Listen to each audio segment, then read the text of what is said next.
بسم اللہ الرحمن الرحیم۔ السلام علیکم۔ کیسے ہیں جی میرے سب ویورز؟ امید کرتی ہوں کہ آپ بالکل ٹھیک ہوں گے، اپنے گھروں میں خیر خیریت سے ہوں گے، اور الحمدللہ اللہ پاک کا بہت بہت شکر ہے جی میں بھی بالکل ٹھیک ٹھاک ہوں، اور اللہ تعالیٰ آپ کو بھی اس طرح سے بالکل ٹھیک رکھے اور اپنے گھروں میں شاد و آباد رہیں، اور اللہ تعالیٰ آپ کی سب پریشانیاں دور کرے، اور سب دلی مرادیں جو ہے اللہ تعالیٰ وہ آپ کی سب پوری کرے۔ اور جی آج کی جو ویڈیو میں آپ کے ساتھ شیئر کر رہی ہوں وہ میرے گھر کا بلاگ ہے جو آج میں آپ کے ساتھ شیئر کر رہی ہوں۔ یہاں پر تھا جی صبح کا ٹائم تقریباً 10 بجے کا، تو میں نے بنائے تھے آلو والے پراٹھے، اور آلو والے پراٹھے جو تھے وہ صرف میں نے 2 ہی بنائے تھے، ایک عمر کے لیے اور اپنے بیٹے کے لیے، اس کے لیے کہ کیونکہ مجھے اور میری بیٹیاں جو ہیں وہ پراٹھا نہیں لے رہی تھیں، تو صرف میں نے 2 ہی پراٹھے بنائے تھے کیونکہ گرمی تھی بہت زیادہ۔ تو اسامہ کا دل کافی دنوں سے تھا، 3-4 دن ہو گئے تھے، تو وہ مجھے کہہ رہا تھا کہ مما مجھے آلو والے پراٹھے بنا کر دیں۔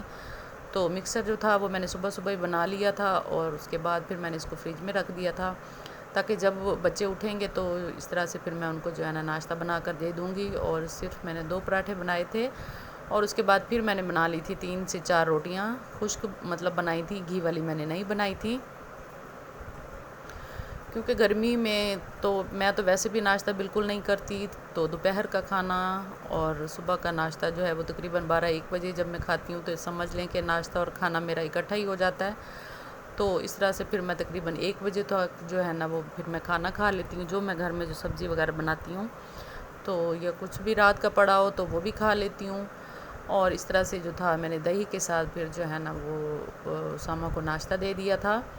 اور اس کے بعد پھر عمر نے بھی ناشتہ کر لیا تھا، اس نے بھی رات کا سالن بھی پڑا ہوا تھا، اور پراٹھا ماشاءاللہ سے اس نے بھی پھر ناشتہ کر لیا تھا، اور اس کو بہت شوق ہے ویڈیو بنانے کا، تو کہتا ہے باجی میری ویڈیو بنائیے۔ میں نے کہا چلو میں آج آپ کی ویڈیو بنا دیتی ہوں۔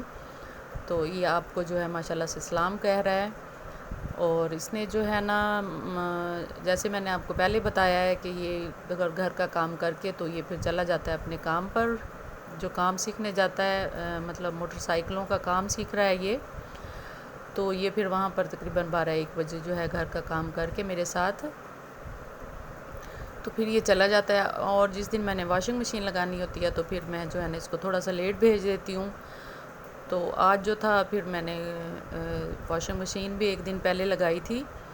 تو وہ بھی کافی سارا بکھیرا کپڑوں کا ہو گیا تھا، کافی ان کو رکھنا سمیٹنا، پھر ان کو ایک جگہ پر ان کو تہہ لگا کر رکھنا،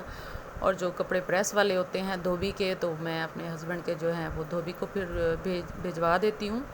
تو ان کو جو تھا وہ میں نے سیپریٹ کر لیا تھا، اور اس طرح سے ان کی تہہ لگا کر، اور اس طرح سے میں نے ان کو شاپر میں ڈال کر تو اس کو جو تھا وہ علیحدہ کر لیا تھا، اپنے اور بچوں کے جو تھا ان کو بھی اس طرح سے میں نے علیحدہ کر لیا تھا۔ جو واشنگ ویئر کے ہوتے ہیں وہ خود میں گھر میں پریس کر لیتی ہوں، تو اپنے بھی، اور پھر میں نے جیسے مجھے ٹائم ملے گا تو جو پریس والے کپڑے ہیں وہ پھر میں ایک دوسرے دن جو تھا وہ پھر میں نے علیحدہ کر لیے تھے تاکہ دوسرے دن میں ان کو پریس کر لوں گی۔ اور عید کے بعد جو تھے وہ کافی کام بڑھ گئے تھے، کپڑے دھونے والے ہو گئے تھے اور پریس کرنے والے بھی ہو گئے تھے، اور جو دوسرے کام تھے گھر کے بھی وہ بھی مطلب 2-3 دن بہت کم، مطلب ڈسٹنگ وغیرہ میں نے کی تھی، اور صفائی جو تھی بس ایسے مطلب نیٹ نہیں کر پاتی تھی، تو کیونکہ اس طرح سے جب بندہ گوشت قربانی یہ وہ میں زیادہ بیزی ہو جائے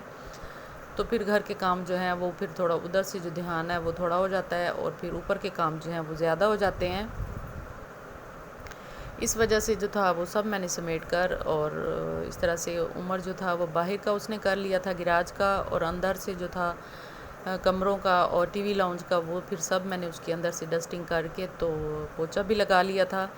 اور عمر نے جو تھا وہ سارا باہر کا کر لیا تھا۔ اور اس طرح سے جو تھا کہ اکثر جو ہے اس گرمی کے موسم میں ایسے ڈسٹ اور زیادہ مٹی سی ہو جاتی ہے، اور اس طرح سے زیادہ ہی میرے خیال میں کام بھی بڑھ جاتا ہے، اور ہمارے ملتان میں گرمی جو ہے وہ بہت زیادہ ہو رہی ہے، بہت حبس ہو رہی ہے۔ دعا کیجئے کہ ہمارے جو ہے نا ملتان میں گرمی جو ہے وہ ختم ہو جائے، اور یہاں کا ویدر جو ہے بہت اچھا ہو جائے، اور یہاں کی گرمی جو ہے وہ بہت کم ہو جائے، اللہ تعالی ہماری بھی سن لے۔ اور جی یہ رات کو جو ہے نا میرے ہسبینڈ سبزی لے کر آئے تھے، بچے کہتے تھے کہ مما گوشت اب جو ہے نا آپ نہیں بنانا آپ نے، مطلب تو آج جو ہے نا آپ نے سبزی بنانی ہے، تو پھر میں نے جو تھی رات کو اپنے ہسبینڈ سے کہہ کر، تو وہ راستے سے جب آفس سے آتے ہیں تو پھر وہ سبزی جو کچھ کہہ دو تو وہ واپس جب آتے ہیں تو واپسی پر پھر لے کر آتے ہیں. تو اس طرح سے پھر یہ بھنڈیاں لے کر آئے تھے اور ان کو پھر میں نے واش کر لیا تھا, واش کر کے تھوڑا سا ڈرائی کر کے, اور ان کو پھر میں نے جو تھا وہ باریک باریک جو تھا ان کو کاٹ لیا تھا. اور اس طرح سے کڑھائی میں میں نے جو تھا, سمپل سی ایک سبزی ہے اور یہ بہت جلدی اور جھٹ پٹ بن جاتی ہے. بھنڈی تو ویسے بہت مطلب جلدی بن جاتی ہے, یہ ہے کہ ان کو تھوڑا کاٹنے میں تھوڑا سا ٹائم لگتا ہے, ورنہ اس کا جو سالن بنانے میں ٹائم ہے وہ بہت کم لگتا ہے. اور اس طرح سے میں نے جو تھا ٹماٹر اور پیاز وغیرہ بھی ساتھ تھوڑے سے چاپ کر لیے تھے, اور بھنڈی کو تھوڑا سا نمک ڈال کر اور اس کو میں نے جو تھا وہ اس کی لیس ختم کر لی تھی. یہ ہے کہ اس کی اگر ہم لیس ختم کر لیں تو بعد میں جو ہے نا اس کی لیس اگر زیادہ رہ جائے اس میں لیس تو پھر وہ اچھی نہیں لگتی. تو میں اس کو جو ہے نا سب سے پہلے اس طرح میں نے اس کو فرائی کر لیا تھا, اور اس میں پھر میں نے ٹماٹر اور پیاز ڈال کے اور یہ سارے اسپائسز جو تھے اس میں نمک, کالی ہلدی اور سوکھا دھنیا, اور اس میں جو تھا وہ اچار گوشت کا مسالہ وہ بھی میں نے اس میں 1 چمچ ایڈ کیا تھا تاکہ اس کا اچھا سا ٹیسٹ آ جائے. اور اس کو جی پھر میں نے تھوڑا سا اس طرح سے مطلب وہ کر کے مکس کر کے سب چیزوں کو, اور اس کو پھر میں نے جو تھا وہ تھوڑی دیر کے لیے کور کر دیا تھا تاکہ جو تھی سبزیاں وہ سب ایک جیسی ہو جائیں, اور بھنڈی اور پیاز بھی جو تھے وہ بھی تاکہ گل جائیں. اور ان کو میں نے کور کر لیا تھا اور بعد میں جو تھا وہ اتار لیا تھا. اور جی امید کرتی ہوں کہ آج کی ویڈیو میری آپ کو پسند آئی ہوگی. تو جی دعاؤں میں یاد رکھیے گا اپنا اور اپنے پیاروں کا جی خیال رکھیے گا ضرور, اور ملیں گے انشاءاللہ نیکسٹ ویڈیو میں ایک اچھی ریسیپی کے ساتھ. تب تک کے لیے اللہ حافظ.